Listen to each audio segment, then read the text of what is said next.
voice is not as loud. So I want to, first of all, I want to also echo my previous speakers' comments. I'm just so thrilled to see things like this emerging in the city.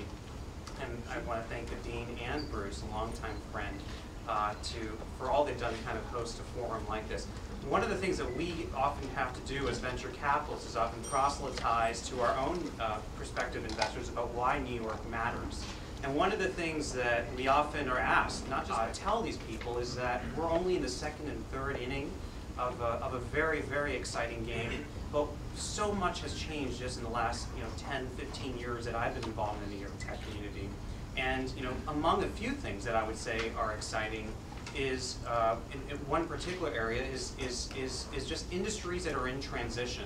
So when you think about New York as a hub for financial services, for healthcare, for media, publishing, any major industry that constitutes a large part of the GDP for the US, chances are it's either got a large presence here or headquartered here.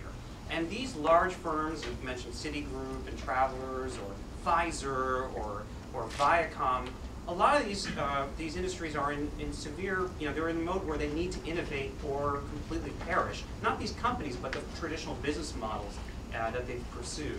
But what hasn't changed really, even as these industries are in transition, is the fact that New York is still one of the greatest places in the world where people want to live.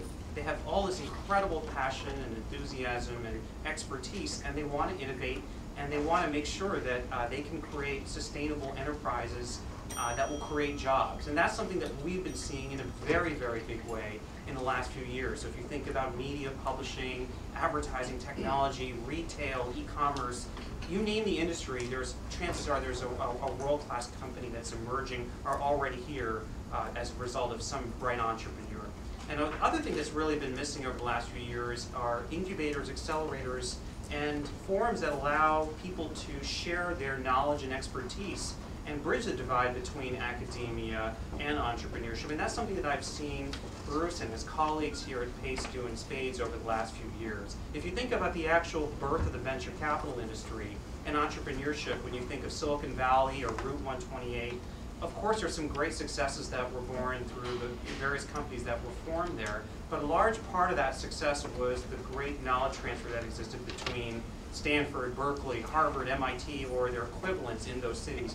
And we've always talked about doing this in New York, but I feel that it's coming up in a big way over the past few years, and I think the PACE eLab is a great step in that direction. So I'm absolutely thrilled to be involved and affiliated with Bruce, not only through the stuff he's doing at PACE, but through the Enterprise Forum at MIT. And I think that I will wholly encourage any of my entrepreneurs, and entrepreneurs that not just my portfolio companies, but entrepreneurs I interact with, to avail themselves of the resources here. And so I'm absolutely thrilled to be here today. Thank you so much.